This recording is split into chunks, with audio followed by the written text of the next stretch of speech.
কৃতদাসীর কোনো অঙ্গ মালিকের কাছে লুকায়িত থাকে না, ঠিক না?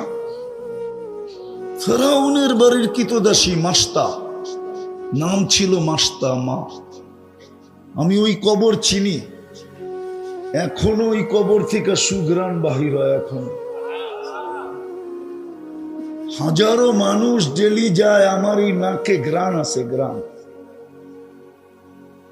কিন্তু ভালো মতে আপনারটা ভিতরে ঢুকায় নিতে হবে, উপর থেকে নিতে পারবেন না। এখনো ডেলি হাজারো মানুষ যায় শুধু নাকে গ্রাণ লাগানোর জন্য। মেরাজের রাত্রে আল্লাহর রসুল এই কবরের পাশ দিয়া যেতেছিলেন,